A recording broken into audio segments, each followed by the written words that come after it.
ZYD 475, Rádio Melodia FM, 97,5, Rio de Janeiro. Uma organização. Horário oficial de Brasília, na Melodia, 11 horas.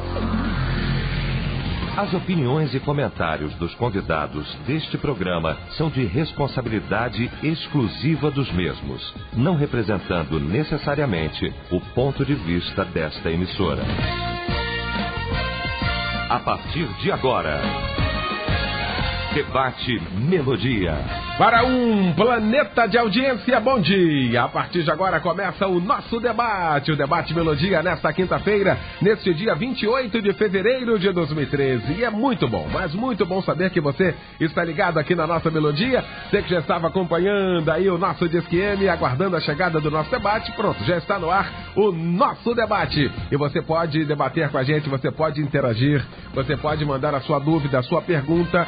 Hoje o nosso Debate Melodia é mais focado na questão de família e um assunto hoje muito especial que eu gostaria também da sua participação, sobretudo você que convivem com filhos, parentes especiais, né? Famílias que se envolvem assim completamente em torno dessas pessoas ditas pela sociedade de especiais e que na realidade especiais são os familiares dessas pessoas, né? Você tem alguém na sua família?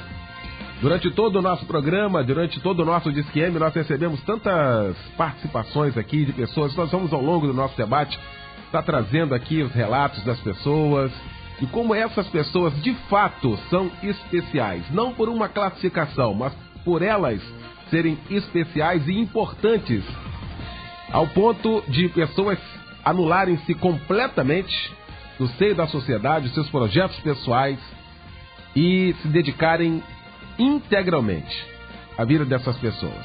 Então nós estaremos falando exatamente sobre isso aqui, dando voz a uma grande parte da nossa população, tá bom? E você, claro, participando com a gente, é o tema da nossa pesquisa, nós queremos saber. Pesquisa do dia. E aí, a pesquisa popular quer saber, em sua família, alguém com esse tipo de deficiência física, mental, portador de alguma síndrome ou alguém que requer cuidados especiais?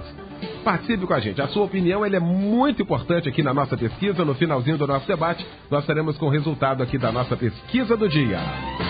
A Melodia tem a honra, o prazer de receber nesta manhã de quinta-feira para o nosso debate o reverendo Pedro Paulo Matos, da Igreja do Nazareno, em Nilópolis, o pastor César de Andrade, da Igreja Batista Favos de Mel, em Jacarepaguá, e duas damas, a doutora Miriam Ribeiro, da Igreja Batista no Rio da Prata e Bangu, e recebendo hoje também a irmã Jussara Mendes, da Igreja Pentecostal Vivendo em Graça, em Nova Iguaçu, que vai estar falando mais sobre essa questão, o nosso assunto de hoje aqui do nosso debate, até por viver, né? Literalmente, por estar envolvida de fato e de direito com essa questão, tá bom? Nós vamos começar o nosso debate orando e o pastor Pedro Paulo Matos vai estar orando, então, abrindo esse nosso debate. Senhor nosso Deus, muito obrigado por mais um dia que o Senhor acrescenta à nossa existência. Faça-nos instrumentos do Teu Espírito Santo para abençoar e esclarecer os nossos queridos ouvintes. Inspira cada debatedor, inspira o pastor Eliel do Carmo, que nós sejamos verdadeiros instrumentos nessa manhã. Em nome do Senhor Jesus, nós oramos agradecidos. Amém. Debate Melodia. Muito bem, vamos então ao nosso debate nesta quinta-feira, contando aí com a sua participação, contando com a sua interação, contando com a sua experiência, você participando efetivamente aqui do nosso debate nesta manhã maravilhosa de quinta-feira. Eu começo com a doutora Miriam Ribeiro. Doutora Miriam, muito bom tê-la conosco também nesta quinta-feira, aqui no nosso debate. Bom dia, querida. Bom dia, Eliel.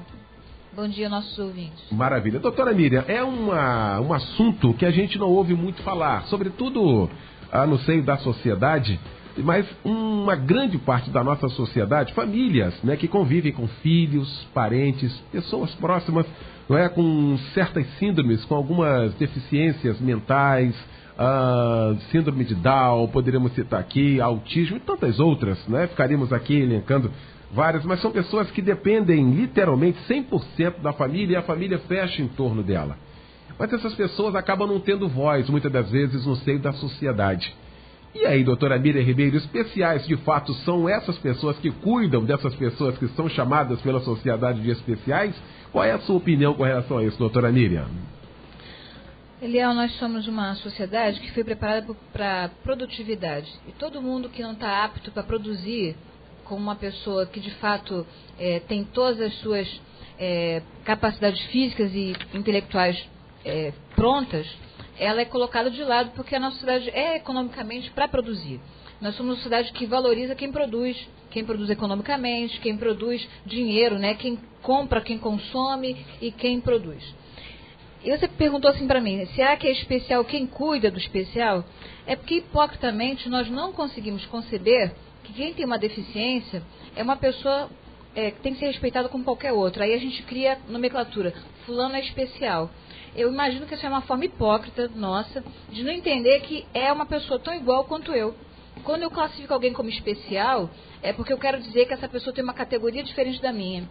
E, na verdade, deficiência todos nós temos. Só que as nossas deficiências não são visíveis porque nós produzimos. Nós somos uma sociedade capitalista. Então, se você produz, se você consome, se você é capaz de produzir e acumular capital, você é respeitado. Mas se você não é capaz de produzir e acumular capital, você não é respeitado. E uma pessoa que apresenta algum tipo de deficiência e por isso vai ter dificuldade para produzir, ela é olhada de forma de lado. Nós somos uma sociedade que quer saber quem é capaz de produzir, quem é capaz de consumir e quem é capaz de acumular. E se essas pessoas não fazem isso, elas são olhadas de forma marginalizada. E aí, no caso da gente dizer que elas são especiais, eu acho que isso é uma colocação hipócrita, porque é uma forma de dizer que ela não é igual a mim. Então, quando nós dizemos assim, fulano é especial, ou quem cuida dela é especial, dar heroísmo é uma coisa que deveria ser natural. Nós somos cristãos e nós deveríamos ter piedade, e ter amor cristão, e ter misericórdia, independente de quem seja. Porque se tem deficiência ou se não tem, se tem alguma dificuldade ou não, nós temos que ter um olhar misericordioso sempre. Só que como nós não somos preparados para isso, porque a ideia de deficiência é a ideia do fracasso. A mãe que gera um filho que tem algum tipo de deficiência, a nossa sociedade olha como um fracasso. Como é que eu fracassei? Eu gerei um filho que é deficiente. Nós não temos um olhar misericordioso, de generosidade, de gentileza, um olhar cristão, como Cristo, que olhar para as pessoas, todas elas da mesma forma. Então, eu acho que chamar de especial é a nossa forma de defesa, de não entender que essas pessoas devem ser respeitadas como nós somos respeitados. Pastor Pedro Paulo Matos, muito bom tê-lo conosco. Bom dia, querido. Bom dia, pastor Léo, bom dia, mesa, bom dia, queridos ouvintes. Concordo plenamente com tudo que a doutora Miriam falou, e eu quero acrescentar que já que nós não estamos preparados, eu coloco a família como realmente o ente, a instituição super especial. Não só especial, mas super especial. Porque a família a família se envolve, a família deixa de lado até alguns projetos de vida. Não é projetos temporais, não. Projetos até da própria vida, da própria existência terrena, para poder cuidar daquela pessoinha tão linda, tão especial que Deus deu. Eu tenho uma sobrinha neta, que está nessa categoria, e a família da Lucinda, viúva do meu irmão, trata aquela menina com tanto carinho. E uma coisa que me alegra muito, pastor Léo, Deus tem me permitido direcionar a nossa escola para inclusão social, para a inclusão dessas pessoas. Então hoje nós temos todas as turmas, e algumas turmas nossas tem mais de um que deficientes são incluídos. Nós temos tido um cuidado para que cada criança especial que entra na nossa escola, a gente tenha um tutor. Por que o tutor? Porque a escola paga para o tutor. Então, alguém especial na nossa escola não vai levar nenhum centavo de lucro. Ao contrário, nós vamos pagar o salário de um tutor. Por quê? Porque o professor que vai tentar ensinar um especial, ele pode se frustrar ao não conseguir, ele pode discriminar 30 para dar atenção a um, ou ele pode dar atenção a 30 e discriminar um. Então, o tutor cuida especialmente do especial dentro da sala. Isso é uma manifestação de um carinho muito grande. E eu quero também, se me permite mais um pouquinho só, nós já temos avançado em algumas coisas, né? com ônibus especial para cadeira de rodas e as calçadas. Já temos avançado. Pelo menos temos uma legislação. Na prática não é bem assim, né? Porque tem cidades aí que nem existe calçada, tem que andar no meio da rua, mas já temos avançado um pouquinho. Eu quero te parabenizar, pastor Eliel, por trazer esse tema à tona hoje, que vai ajudar muita gente que está frustrada nessa hora. E não tem que ficar frustrado, tem que ficar feliz, porque essas pessoas que estão cuidando são super especiais. Muito bem. Conosco a nossa querida irmã Jussara Mendes, está aqui participando com a gente. Prazer muito grande tê-la participando aqui desse debate, aqui na nossa Melodia. Bom dia, querida. Paz. Bom dia. Tudo bem? Tudo bem, graças a Deus. Maravilha. Quando eu falei aqui que a irmã Jussara participa efetivamente de fato e de direito, está aqui com a filha, né? Trouxe aqui para a gente poder conhecer também. E é uma experiência ímpar, né, irmã Jussara? É uma experiência assim que só vivendo de fato e de direito para poder falar abertamente, não, irmã Jussara? É verdade. E eu fui mãe da Jéssica com 16 anos. Olha. Imagina você receber uma criança especial com 16 anos de idade. E a maior dificuldade é a aceitação das pessoas. Uhum. Nem toda a família apoia, nem todo mundo olha, né, pra gente com aquele olhar. Sempre te olha com um olhar de derrota, né? E a minha filha, ela tá com 25 anos. 25 anos, olha 24 anos, 24 anos. Eu tô com 25 anos de casada. Olha aí. E a minha filha foi um presente de Deus. E eu, com 16 anos, eu tive que correr atrás do tratamento para minha filha. E o pior é quando a gente não tem recursos financeiros. E eu, com 16 anos, tive que enfrentar, além de todas preconceito, discriminação, eu tive que enfrentar a falta de recursos para cuidar da minha filha, que não viveria nem um ano. E aí começou a minha história. Muito bem. A gente vai acompanhar essa história aqui no decorrer do nosso debate, porque, tal qual o pastor Pedro Paulo falou, são pessoas super especiais. Pessoas que se anularam. Você anulou a sua vida, né, Jussara? Você parou a sua vida, literalmente, para dar atenção. Que se fosse, como a gente diz assim, se ela tivesse nascido perfeitamente no sentido de saúde, seria um outro rumo, mas ela teve esse problema.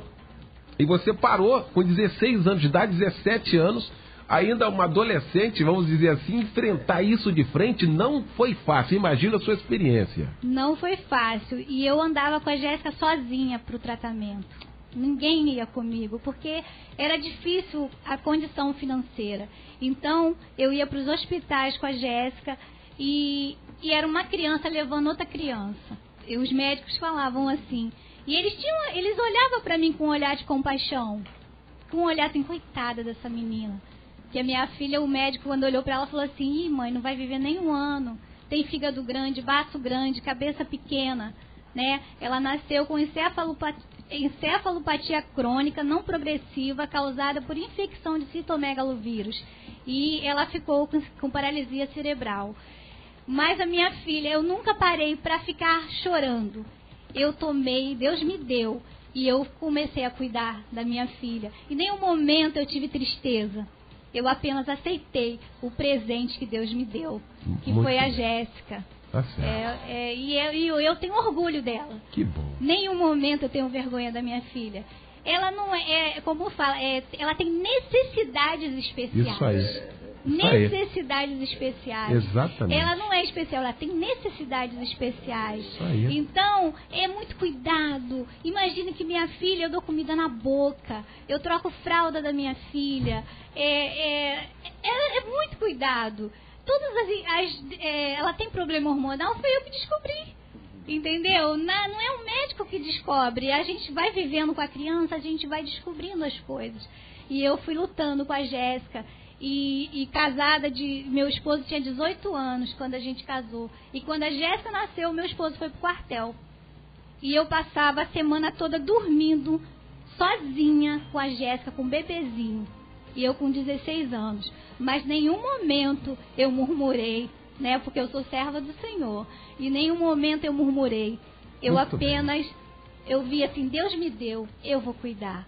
E hoje eu tô aí com a minha filha, né? Com 24 anos, não anda e não fala. Mas ela é um milagre de Deus. Amém. A minha filha é um milagre. Meu querido pastor César de Andrade, hoje um debate para falar de um assunto que pouco comentado e, sobretudo, às vezes, quando anda um pouquinho, anda tão somente no papel, às vezes, muitas das vezes, para jogar para a galera. Pastor César, bom dia. Alô, pessoal, bom dia. Bom dia, Léo. Prazer em ver você. Estar com essa turma aqui, com quem a gente sempre aprende, conhecer a irmã Jussara também. E, de certa forma, ainda que a distância, compartilhar com essa situação que ela, né, experimenta. Eu vejo essa deficiência corporal como um acidente decorrente de algum problema cientificamente explicável. A irmã explicou as deficiências que tem o mundo hoje, guerras, poluição, invenção. A Bíblia diz que Deus fez o homem perfeito, mas ele criou muitas invenções. E aí ele acaba pagando preço por essas invenções. Essa situação da deficiência que qualquer pessoa pode ter, está lá na Bíblia. Um rapaz nasceu cego e os discípulos ficaram perplexos. Porque a gente fica perplexo quando vê uma situação dessa, não é por discriminação, é porque é uma situação diferente, não é? E todos nós gostaríamos, porque essa situação ela acaba suscitando uma dimensão diferenciada do amor. Mas eu tenho certeza, sem nunca ter visto a irmã, que a irmã daria a vida da irmã toda para ela ser uma pessoa completamente normal dentro da irmã. Não é verdade? A irmã iria desfrutar. Porque nós fomos feitos para essa normalidade, quer dizer, corporal. Só que essas mutações do mundo, elas suscitam esses problemas. E há sempre uma origem biomédica para se explicar essa situação. É óbvio que é inconcebível qualquer contexto discriminatório. Inaceitável. E às vezes eu acho que a sociedade ela é bem intencionada. Quando Eliel colocou a questão de buscar o nome especial, excepcional, ela não encontra um termo adequado para justificar, porque isso é uma normalidade. Vem de alguma coisa que nós temos que transferir para a soberania de Deus. Os discípulos ficaram perplexos. Senhor, quem pecou? Porque não tem cabimento. Tu és dono do ouro, da prata, faz a pessoa, no sentido figurativo ou banal do termo, perfeitamente, corporalmente falando. E por que esse nasceu cego? A perplexidade que nós temos quando vemos uma pessoa com essa deficiência, qualquer deficiência, é a mesma que eles tiveram. Por que tu fizeste assim? Então você transfere para a soberania de Deus essa situação, porque é óbvio que nasce um filho desse, há uma expectativa, a irmã ficou surpreendida quando nasceu a criança com a deficiência que nasceu. Mas o fator angelical que cobre a maternidade e a paternidade, porque eu acho que a maternidade e a paternidade tem algo de angelical. Essa dimensão do amor paterno e materno transcende de tal maneira que aí cria quem sabe, uma extensão ainda mais profunda desse amor. E é óbvio, se a irmã perguntar, eu não tive filho porque eu não quis. Se a irmã perguntasse para mim assim, você preferiria ter um filho dentro dos padrões normais do corpo ou não? Eu preferia ter normal, como qualquer pessoa. Mas não tenho a mínima dúvida que, em tendo um filho também com uma deficiência qualquer, o caráter angelical que cobre a paternidade e a maternidade faz como a irmã fez. Cria uma dimensão extraordinariamente, quase que, vamos usar uma linguagem jurídica aqui, supralegal, acima da média, e a irmã então passa a ter um amor que nem a irmã sabia que teria, ter capacidade de exercitar. Então eu acho que a sociedade, é como o pastor Pedro Paulo salientou, Eliel, já dá ele não olhou, ela não olhou muito para essas questões.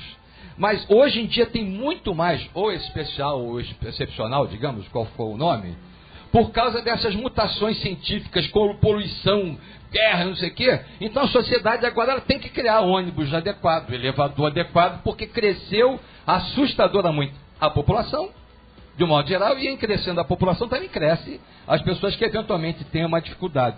Eu acho que Deus só deixa, essa é a frase, Deus só dá uma criança com uma deficiência dessa para quem pode. Não é quem quer, não.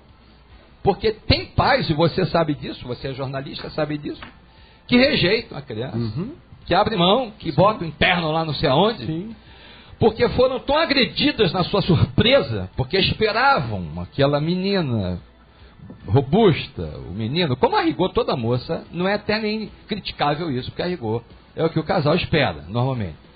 mas não foram dotados, no primeiro momento, da sensibilidade para entenderem que a vida é absolutamente igual. Qual o nome da menina? Jéssica. A vida da Jéssica é igual à minha, com uma vantagem dela, porque ela tem menos anos que eu vou morrer antes dela.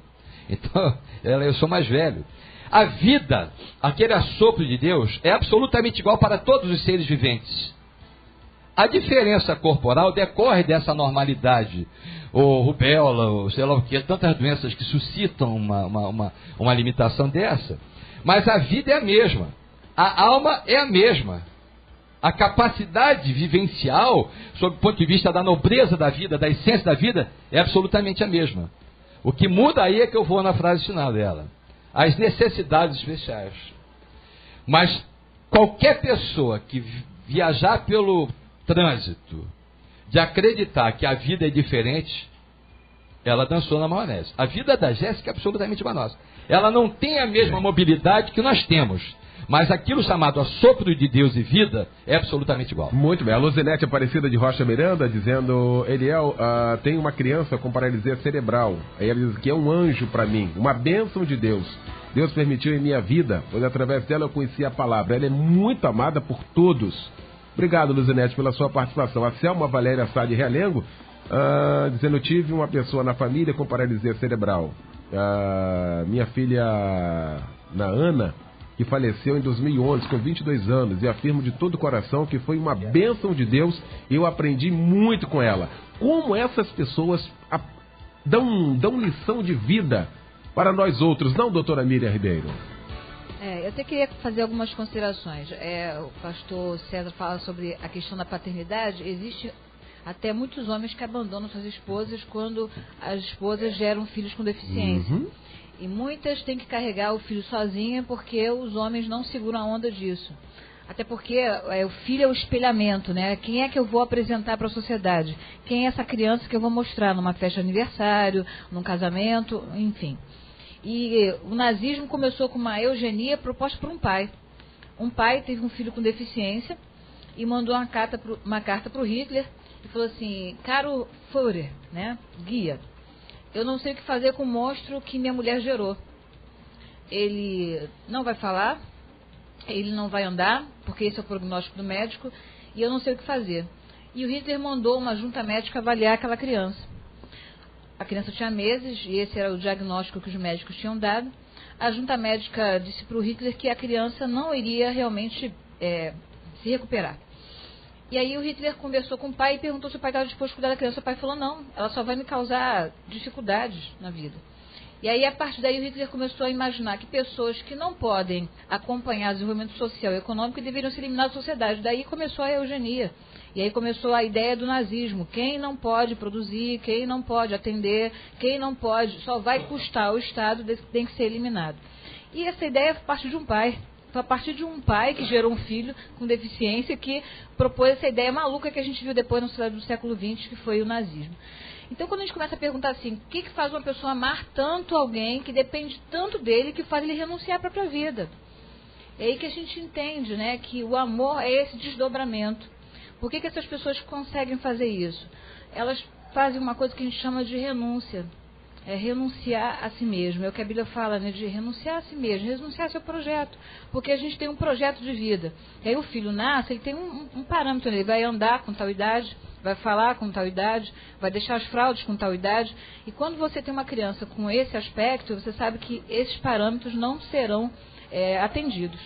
E aí você tem que entender que vai chegar um momento em que você vai continuar com aquela criança, que vai se tornar um adulto, que você vai continuar a vida toda tomando conta dela. E é renunciar ao seu projeto pessoal para atender a um outro. E isso, a gente começa a se perguntar onde é que nasce isso. Só nasce quem tem essa capacidade de amar. E amar é aprendido. Amar é todo dia olhar para essa pessoa e ver assim, ela precisa de mim. Isso é renunciar a si mesmo. Como é que essas pessoas conseguem isso? Elas amam, simplesmente amam. Elas não leram em lugar nenhum, elas não viram isso de alguém, elas aprenderam com a vida e elas simplesmente aprenderam a desenvolver a capacidade de amar. E não é todo pai, não é toda mãe e não é toda família que consegue fazer isso. Até porque nosso Estado, a nossa sociedade não dá suporte a essas pessoas. Elas ficam extremamente cansadas, elas ficam exaustas fisicamente, mentalmente, e nem sempre nem a igreja. Nós ficamos nos perguntando como crentes, como falar para uma irmã que gerou uma criança com deficiência, o que dizer para ela. E uma vez alguém me perguntou no consultório, onde está Deus? Na hora que nasce alguém assim, na hora que um filho está com câncer, uma criança está com câncer, porque a gente começa a dizer que é tudo fruto do pecado, a gente sabe que o mundo é corrompido. E eu falei assim, Deus está nas pessoas que se desdobram para cuidar delas, dessas pessoas. Onde está Deus? Na manifestação dessas pessoas, como a Jussara, na manifestação de médicos que cuidam. Deus está nesses lugares. A gente vê Deus, aí, quando Paulo diz, né, onde abundou o pecado, superabundou a graça. Onde está Deus? Justamente no momento caótico, onde aparecem pessoas que vão ajudar aqueles que precisam. Pois não, César. Léo, é um negócio incrível isso, porque é um assunto muito imenso esse. O pai e a mãe terem essa capacidade de suportar, conforme foi bem ressaltado, nem todos têm, já é surpreendente, porque do pai e da mãe, você esperar essa entrega, entre aspas, é o que se espera, basicamente. Mas tem uma camada da sociedade, de pessoas voluntárias, que abrem mão da sua vida para assistirem essas pessoas menos privilegiadas e que são renegadas pela própria família. Me parece que há mais mérito nessas pessoas que vão cuidar dessas outras pessoas estranhas a elas, consanguineamente falando, do que do pai e da mãe.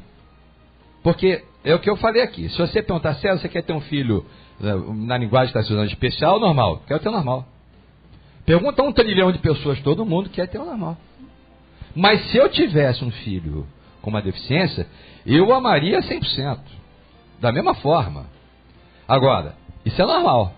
Agora, uma pessoa estranha, como tem um grupo de renegados, voluntários, nessas entidades aí, que abrem mão, renunciam, como a doutora Emília colocou, em prol dessa ajuda, pessoas estranhas conseguem, acho que esse pessoal é fabuloso. Muito bem. A Fátima de Valverde participando, dizendo que tem um filho com 30 anos, ele é autista, tem atraso mental, e eu tenho muito amor. Depois que ele nasceu, eu me tornei uma pessoa muito melhor e mais forte, mais vencedora. Esta irmã que está aí, a irmã Jussara, falou e disse tudo. O amor, de fato, é tudo. Pois é, impressionante, né? Outra participação aqui da Fátima Lopes de Itaguaí, dizendo que tem um filho especial de 24 anos, ele é uma bênção, meu bem mais precioso. Ele chega a me proteger e tem um cuidado comigo anormal, é uma relação totalmente recíproca. Nesses 24 anos, irmã Jussara, você teve que procurar tanta ajuda, teve que ir a tantos lugares, você acabou desenvolvendo, mas eu tenho que, de uma maneira ou de outra, ajudar outras pessoas. Não foi isso? Aí tem até uma ONG, a gente vai estar falando sobre isso no final do nosso debate, mas de tanto procurar, de tanto correr, de tanto ir, de tanto buscar, você consegue abençoar outras vidas. É isso, irmã Jussara? E assim, eu escrevi um livro, né? Eu escrevi um livro para poder orientar outras mães. Não é só para mãe de filho especial, que aqui está incluído família, né? Mas uma coisa que eu quero deixar aqui é que muitos pais abandonam as esposas quando têm filhos especiais, porque as esposas se descabelam, ficam tristes demais, não se cuidam e deixam de ser mulher. E uma coisa assim que é o meu diferencial, eu nunca deixei de ser esposa, eu nunca deixei de ser mulher. Eu cuidei da Jéssica e nunca fiquei descabelada. Apesar de não ter dinheiro, condições financeiras, eu nunca fiquei descabelada. Eu nunca vesti a veste do sofrimento, de ficar chorando, ai meu Deus, você não pode me ajudar, você não pode ir comigo. Não, eu ia, cuidava da Jéssica, voltava, a minha casa era impecável, sabe? As coisas do meu esposo eram impecáveis.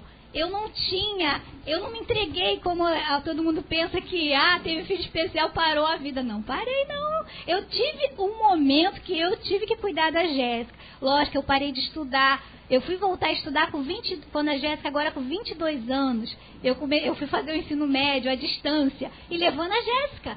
Subindo 2 andares de rampa com a cadeira de roda e fui fazer o meu ensino médio e fiz Enem, agora tirei uma nota excelente, quero fazer psicologia, né? Então, a única coisa que eu me anulei foi na área de estudar, que eu amo estudar, amo ler.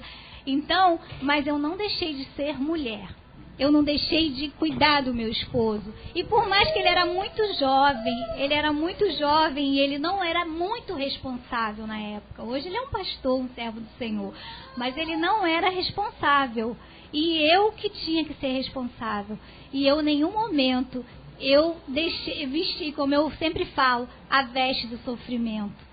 E aí foi o segredo do sucesso do meu casamento, da minha vida. E eu tive outro filho. Não pense que eu fiquei com medo, não. Eu tive filho, eu tive o Joabe, que nasceu, que está com 20 anos, o meu filho, um baterista da Casa do Senhor. E o meu filho, quando eu estava grávida, as pessoas falavam assim, você não tem medo? Eu falava, eu não tenho medo. Gente, o medo paralisa a fé. Eu sempre falo isso, o medo paralisa a nossa fé. Você tem medo? E o médico também não falava assim, não tenha, sabe? Falava assim, eles achavam que a Jéssica ia morrer e falava assim pra mim, mãe, você tem que ter logo um filho. Mas as pessoas em volta de mim falavam assim, não tenha não, porque você vai cuidar como? Mas eu me arrependo de ter tido mais filhos, entendeu? Hoje eu queria ter a casa cheia. Eu sinto falta. Porque... Agora, o meu filho é uma bênção, o Joabe, não tem nenhuma deficiência, nenhum problema. E a Jéssica é apaixonada por ele. E é apaixonada pelo pai. E o segredo das mães, que as mães têm que aprender, se chegou agora na sua casa, se você recebeu de Deus esse presente, que, gente, é um presente. Vocês podem achar que eu sou maluca. Sabe? Porque Deus, Ele sabe, conhece a gente desde que a gente é uma sementinha. Ele que fez a minha filha. Não é diabo que fez o filho da gente, né? Às vezes as pessoas acham que é coisa do diabo, né? Às vezes eu estou caminhando com a Jéssica Nova Iguaçu, vem uma pessoa, leva na igreja para orar. Gente, pela minha fé, minha filha já estava saltando e pulando. Porque só lendo o meu livro você vai saber o que eu já passei. Muito então bom. Eu não deixei, né, o segredo aí para as mães. Quando tiver um filho especial, não se entristeça, ame o seu filho, cuide do seu filho. Mas não esqueça do seu esposo, não esqueça da sua casa. Tá aí. Daí passou Pedro Paulo pra gente ir pro intervalo. Aqui aí a primeira parte está seguindo e a gente vê que existem de fato famílias especiais. Já não tem jeito, porque o outro vai embora, abandona, o outro deixa na lixeira, o outro abandona ali, qualquer anomalia, qualquer coisa que existe, tira o feto, vamos tirar, vão acabar com a vida, e aí a gente denota de fato que existem pessoas especiais, não porque a sociedade quer que sejam especiais, porque elas de fato são especiais. É isso, pastor Pedro? Porque são pessoas que lê e obedecem a Bíblia, em tudo dai graças, né? E a graça de Deus é soberana para renovar cada manhã a nossa alegria, a nossa motivação, porque conforme já foi mencionado, deficiência e necessidades especiais, todos nós, em alguma área, nós as temos. Às vezes nós camuflamos e escondemos, mas temos as nossas necessidades. E Deus tem colocado, ela está dando uma grande lição de vida, né, para mim e para todos nós. Eu convivo com algumas famílias que têm, e eu quero te dizer que todos, absolutamente todos que eu conheço, têm crescido tremendamente, têm aprendido tremendamente, têm aprendido a amar e ser mais generosos com todas as demais pessoas, a partir do momento que tem essa oportunidade de ter um amor especial, um amor superior, alguma coisa. A gente tem que classificar como superior. Tentar uma palavra, como o César falou, mas realmente é alguma coisa superior, não é normal. A gente vai para o intervalo. Volta já com a segunda parte do nosso debate, agora 11h33. Estamos apresentando Debate Melodia. Agora 11h38, aqui na nossa Melodia, de volta com o nosso debate nesta quinta-feira, recebendo o pastor Pedro Paulo Matos, pastor César de Andrade, doutora Miriam Ribeiro e a nossa irmã Jussara Mendes. Estamos falando aqui, olha, de um assunto sensacional, tantas participações aqui no nosso debate. Estamos aqui dando voz a uma classe que de fato merece, uma classe, né, pessoas maravilhosas, servos e servas de Deus, vivenciando essa mesma questão que nós estamos discutindo aqui na nossa Melodia. Deixa eu levantar aqui uma questão. A Vandete, eu começo com o pastor César, ela é de Vilar dos Teles, tem uma filha especial que é uma bênção, e após uma ligeira melhora, ainda hoje o preconceito é muito grande. Também gostaria de ressaltar as dificuldades enfrentadas pela falta de infraestrutura nas cidades e também nas empresas. É a questão governamental dessa adaptação.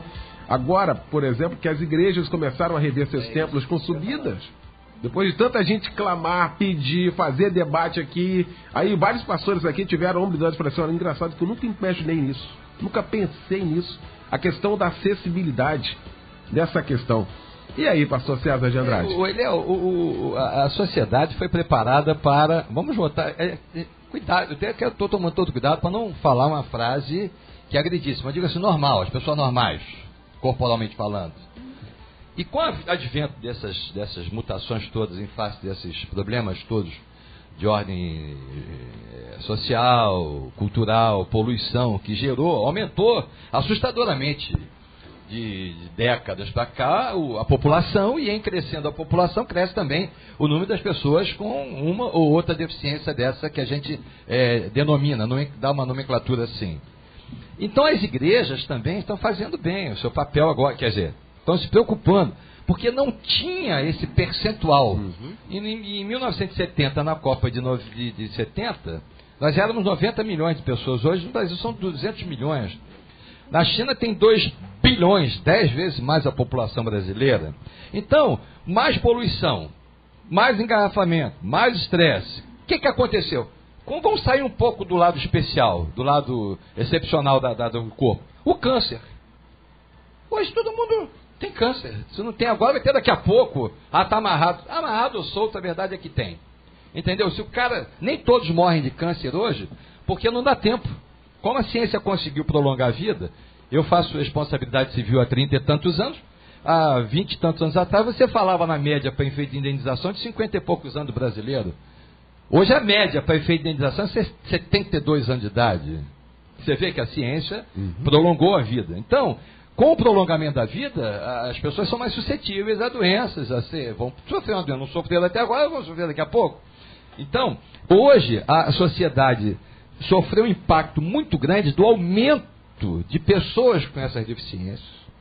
E eu acho que muito morosamente ela está investindo, porque já era tempo de se observar que cresceu assustadoramente o número das pessoas com uma deficiência corporal ou outra, então já se impunha uma atividade, principalmente governamental, no sentido mais ágil, mais eficaz, de trazer quem sabe, não uma solução, mas uma melhor adequação, porque é uma realidade. Hoje você dificilmente eu pego o metrô, hoje, que não tem um cadeirante no metrô. Antigamente eu não via cadeirante. E tem um outro lado também. O lado positivo da questão é que o pessoal que tem ainda, embora deficiente, mas ele tem condição de discernir, se autodeterminar no tempo e no espaço, ele foi à luta. Ele não esperou pelo governo, não. Bota uma cadeira de roda e vai embora. Ele não para. Então é o lado bom. É o lado do bom, do lado psique da pessoa que pode se autodeterminar no tempo e no espaço, ela não se entregou. Agora, acho que as igrejas, como a sociedade de modo geral, estão meio lentas nessa questão de adaptação, porque hoje é uma realidade. O número de pessoas com deficiência motora, vamos dizer assim, cresceu assustadoramente. E vai continuar crescendo, porque tem muita guerra, muita poluição, muito estresse, muito problema, muita desconexão celular aí. E você vê, não tem um caso que não tenha explicação bioquímica. Ninguém nasce com uma deficiência se eu não tiver tido contato com uma rubéola antes, com não sei o que, alguma situação, ou não fez um pré-natal adequado, etc. e tal. Tem uma explicação biocientífica para colocar essa questão. Então me parece que as igrejas, como você coloca, estão realmente ainda em marcha lenta, como o Estado, de modo geral. Me parece que já seria tempo de alguma coisa mais eficaz, exatamente pelo notório crescimento dessa população com essa deficiência. Muito bem. Irmã Jussara, a questão da acessibilidade no colégio, existe também uma grande reclamação do colégio, essa questão de adaptação de pessoas com essas necessidades especiais, como é que é isso? Olha, a minha filha, inclusive, eu nunca consegui escola para minha filha. E a única vez que ela foi para a escola foi particular, e ela só foi 2 dias. Porque eu cheguei na sala de aula, ela estava sozinha na sala, um calor tremendo, ela com sede, a professora foi pro recreio com todo mundo e ela ficou sozinha na sala. Deixa eu fazer a pergunta aí, Daniel, estou aqui porque é completo. Ela tem, eu não sei se a irmã pode responder isso, ela tem capacidade de discernimento de auto-se-determinar ou não? Porque como é que a escola, já é curiosidade dentro do que ele colocou, como é que seria se a pessoa não tiver eventualmente essa capacidade de autodeterminar-se no tempo e no espaço, como é que seria a escola, faria o quê? A irmã que já vive com isso. Olha só, a Jéssica, no caso, ela precisa de uma professora especial. No caso, na escola não tinha uma professora para crianças com necessidades especiais. Então, no caso, ela não tem como alfabetizar como uma criança normal, entendeu? Dita normal ou com que a deficiência dela é bem grave, entendeu? É bem grave. Então, não é assim, tem que ser com pessoas especiais, professores que têm preparado para isso. Me permite, pastor Léo, é o que nós chamamos de tutor. Para cada um tem que ter um tutor. Ou para conseguir levar a desenvolver alguma coisa. Tem uns que conseguem ser alfabetizado, tem outros que não conseguem, tem outros que só recreação e tem outros que é só a convivência. Tem várias categorias. Muito bem. Doutora Miriam Ribeiro. A questão é o seguinte, é que nós estamos muito incipientes ainda em termos de Estado, de sociedade, para entender como tratar as crianças que têm necessidades especiais, crianças, adultos, enfim. A primeira coisa é que existe também um descaso da saúde pública. Muitas dessas crianças nascem um problema médico. Nem todas delas são um problema genético, não. É problema de parto, atraso no parto, parto inadequado. A nossa saúde pública é muito ruim. Então, a mãe, muitas vezes, no pré-natal, ela não é atendida adequadamente para saber se a criança já apresenta um problema genético. Mas muitas crianças têm problema genético, não. É problema de parto mesmo. A criança não é para nascer de parto natural, é para nascer de parto cirúrgico, não tem leito. E a gente tem um monte de casos assim. Agora, quanto à questão da escola, o governo ele tem até uma boa vontade em alguns aspectos. Muitas escolas municipais já têm a lei para a inclusão, mas não prepararam professores para atender adequadamente as crianças. Por quê? O curso normal, o antigo curso normal, o curso de formação de professores, ele atender demandas de crianças que não tinham essas deficiências. Por quê? Antigamente, uma criança que tinha deficiência ou que tinha necessidade especial, ela era confinada. Isso era um comportamento que existia socialmente. Você não via criança com síndrome de Down na rua, não é porque não existia, é porque ela não saía na rua. Então, ele falou assim, como é que tem tanta criança hoje com síndrome de Down? Como é que tem tanta criança hoje com deficiência auditiva? Aumentou o número de pessoas com deficiência? Lógico, que a população aumentando, vai aumentar o número de pessoas com deficiência. Mas a questão é que os pais não saíam com essas crianças na rua. Por conta da especulação dos outros, discriminação, vergonha social. Então, essas crianças ficavam confinadas. Então, se tinham uma ideia, tanto que chamavam a criança síndrome de Down de mongoloide, remetendo à Mongólia, onde as crianças têm o olho empuxado. Então, fulano é mongoloide. E aí era um termo pejorativo. E que hoje chama de síndrome de Down, por quê? Porque é uma síndrome genética, cromossomial, que é uma outra questão que tem nada a ver com parto. E essa criança, tem crianças com síndrome de Down que vão aprender a ler. Tem crianças que, inclusive, com síndrome de Down que conseguem ir para a universidade. Aqui, na faculdade, aqui, tem uma turma inteira lá, de 40, 50 alunos. Mas isso é uma coisa mas é uma questão muito recente. Crianças com paralisia cerebral, elas nem depende do grau. A criança pode ser estimulada na escola com a questão motora, aí tem que ter alguém com esse preparo. Então a questão é que o Estado ele propôs uma lei, mas não preparou profissionais para atender a demanda de pessoas que chegam nas escolas. Então a questão é preparar. Deveria ter, inclusive, na formação de professores que seriam preparados para atender isso. Atender essa demanda de pessoas com necessidades especiais, recebendo orientação médica, psicológica, de fisioterapeutas, para entender como é que motoramente essa criança pode se desenvolver. Então é para isso. Essa criança vai ser alfabetizada? Provavelmente não. Quer dizer, com certeza não. Uma criança com paralisia cerebral ela não tem a condição de ser alfabetizada. E é um outro paradigma também, que alguém pode perguntar. Então, o que essa criança está fazendo na escola, já que ela não vai se formar, né? E aí a ideia é que a escola não é só para formar pessoas. A escola também é para socializar. A escola também para ensinar o compartilhar de pessoas diferentes. Então, é um novo entendimento também do que significa educação. E aí, pastor Pedro Paulo Matos, aí a gente vai partir para a família, que eu acho que a gente tem que começar a ensinar essa galera. E aí eu me incluo aqui, porque eu tenho uma filha de 10, outra de 5. Para começar a ver essas crianças com essas necessidades especiais como normais, porque culturalmente, essa geração nossa aqui ainda tem uma certa dificuldade, é que a gente está pisando em ovos aqui para poder falar, não citar ou não falar alguma palavra que vá ao encontro disso, porque nós não fomos preparados exatamente para isso, não, pastor Pedro? Exatamente, pastor, nós não fomos preparados, e daí o cuidado que o pastor César mencionou, para não colocar palavras que às vezes estão no vocabulário nosso normal, alguma coisa pejorativa para não ofender. Porque, inclusive, a última participação que você mencionou da irmã, que ainda na família é discriminada, a discriminação existe, na igreja existe, ainda há pessoas que olham com olhos de lado, né? Deixando para lá, isso aí realmente existe. E um trabalho que nós estamos fazendo na nossa escola em particular, você me permite estar citando a escola, Léo? Por favor. Mas é o laboratório que nós estamos tendo já há alguns anos. Perfeito. Nós estamos indo de sala em sala com alguém do Conselho Tutelar, alguém da polícia e tal, para falar com eles sobre o bullying. Tá? Porque é a discriminação em todas as áreas, e principalmente quando tem alguém que é o último a ir lanchar, sempre tem alguém atrapalhado, né, numa sala de aula, e essas pessoas são muito alvos, os mais fraquinhos, os mais quietinhos, que são os alvos de bullying e discriminação. Então temos feito assim, um trabalho exatamente para tentar começar a implantar isso que você bem falou, as suas filhas, e eu e você, não estamos preparados, temos que falar disso, preparar e mostrar que são absolutamente normais, e cada um no seu grau.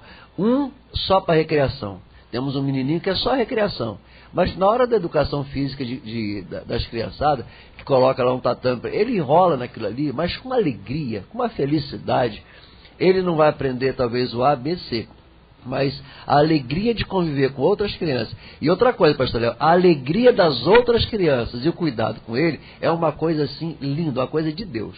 E aí até o Ministério Público, se você está aqui, a irmã Jussara está aqui, qualquer dificuldade nessa área de escola, o Ministério Público tem tido uma força muito grande para a inclusão dessas crianças. Existe uma lei. Na questão do adulto que pode discernir com outro tipo de deficiência, existem cotas nas empresas para que eles possam, porque são normais, só não tem de repente uma perna, um braço, mas são eficientes associados. Olha só, a vergonha que a doutora Emília colocou aqui, que a pessoa sente, no primeiro momento é normal. Casado, com a expectativa de ter uma criança normal, ele se frustra, até porque normalmente o casal novo, como ela própria se frustrou no primeiro momento. Qualquer casal. Que a frustração é aquilo que a doutora Emília falou, com tanto você não vai parar de chupar chupeta, tanto você vai andar, tanto não sei o quê. Daqui a pouco vem uma criança dessa, que ela não tem a menor nem experiência, o casal novinho, aquilo ali estapora com qualquer pessoa. Agora, ao longo do tempo, tem que buscar essa experiência para conviver com isso. Abandonar, largar, isso aí é monstruosidade, diferente. Mas o impacto, de repente a gente está falando agora para algum casal que tem uma filha assim, tem vergonha de apresentar, é a figura do dano moral. O que é dano moral? A vergonha. A vergonha também é indenizável sob o ponto de vista do dano moral, juridicamente falando. Então é normal essa situação, esse impacto, essa vergonha que a pessoa sente de apresentar o filho e tal, até que a experiência venha. E aí a gente cresça nessa direção que hoje a Jussara, né, já chegou, de entender que isso é uma capacidade de Deus, que vem da soberania de Deus. Mas num primeiro momento, isso impacta qualquer casal e surpreende. Agora, essa questão de discriminar, das pessoas olharem, tem que se entender se é uma surpresa, uma perplexidade normal, ou se tem o ânimo injuriante, o ânimo lá de fazer uma discriminação. Porque normalmente você chega, às vezes vem uma pessoa que tem uma deficiência tal que aquilo te choca. Não discriminatoriamente falando. Se o fizer, aí começa a ter o erro. Mas a surpresa do impacto daquela visão, daquela situação, porque normalmente você não espera. Então o casal está ouvindo a melodia agora, de repente ainda está nessa fase, chorando a moça, porque a filhinha nasceu assim, ela tem que desenvolver isso, saber que Deus é soberano nessa situação, e que a médio prazo ela vai ter a estabilidade e vai até entender a razão pela qual isso aconteceu, e certamente ela vai amar essa criança. Como eu defendo, você teve um debate um tempo desse aqui em relação à questão de estupro, que a lei permite abortar. Eu antigamente pensava, em face de estupro, eu concordo que a lei manda abortar. Acho que a lei tem que ter, o Estado como lei tem que ter, como Estado legal tem que ter uma lei assim. Mas eu comecei a pensar, peraí, se eu tivesse uma filha vítima de estupro, eu não mandaria abortar não, porque eu iria visualizar a plenitude da vida, e não do fato gerador daquela vida. Então a questão excepcional da criança hoje passa por isso. Só a sociedade às vezes vê a situação com perplexidade. Agora, se ela adentar um mínimo de discriminação, me parece que é um erro gravíssimo. Muito bem. Nós vamos deixar então aqui um contato. Queria, irmã Jussara Mendes, nós estamos já chegando ao final do nosso debate. E olha, as pessoas aqui agradecendo, viu, sobretudo por esse assunto que nós levantamos aqui e não fizemos mais do que a nossa obrigação, né, de trazer esses assuntos aqui. Falamos de tantos assuntos e esse tem que ser incluído aqui várias vezes na nossa pauta de debate. Um telefone de contato, como é que a gente faz, como é que a gente ajuda, como é que a gente consegue esse livro, como é que... E aí, qual o telefone de contato, irmã Jussara? É 21 3764 6800. Então, 21, Rio de Janeiro. Vai, repete. 3764 6800. 3764 6800. E tem também 21 7885 1070. E também a Reviver Representações, tá? Que você pode encontrar também na Reviver Representações. Tá certo. Eu quero agradecer muitíssimo a irmã Jussara Mendes. Irmã Jussara, muito obrigado. Obrigado pela presença da Jéssica, meu querido pastor, viu? Grande amigo, grande irmão.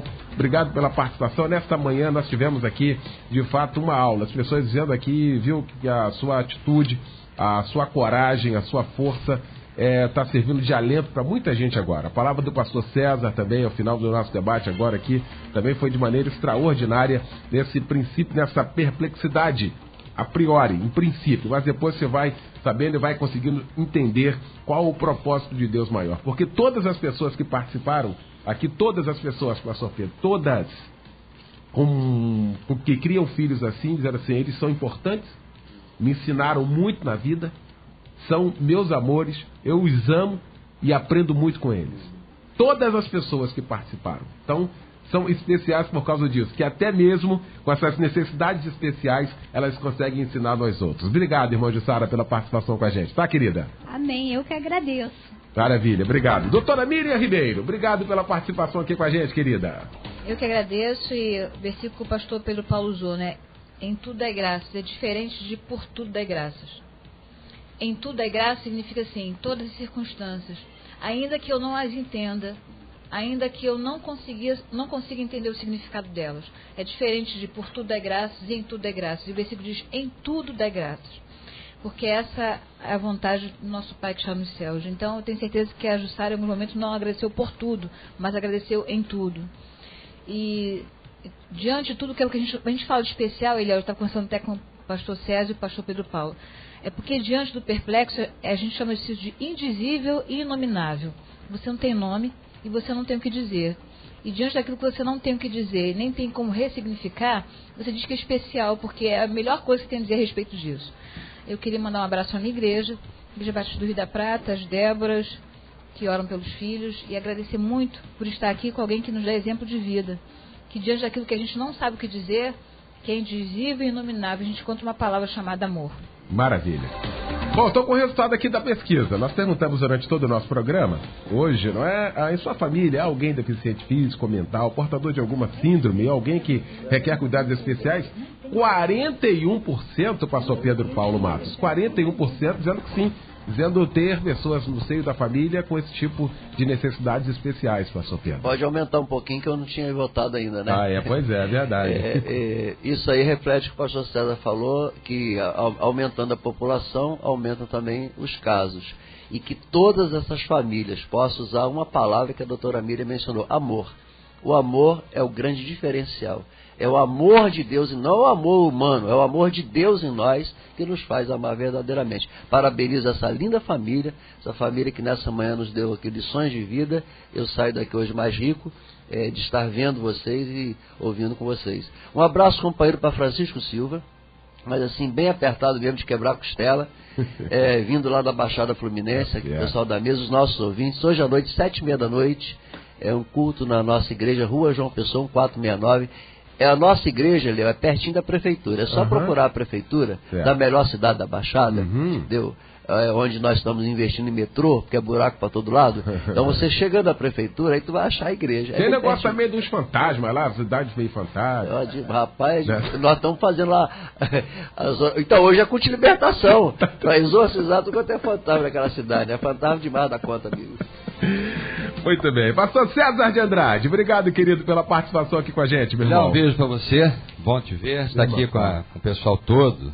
Falar em Francisco Silva, eu queria dizer para você o seguinte, Eliel, já que só você está ouvindo o que eu vou falar agora. Ele me chamou uma vez, conheço Francisco Silva há 30 anos. Ele me chamou uma vez, eu comi uma vez um peixe na casa dele. Será que ele acha que aquilo foi suficiente em 30 anos? Não, é que você comeu muito. Uma vez só, não me chamou de novo. E bom, comeu muito. Um beijo, Francisco, deixa. Olha, Eliel, rapaz, eu acho que especial não é a síndrome de Down, não é o deficiente visual, tetraplégico, poliplégico.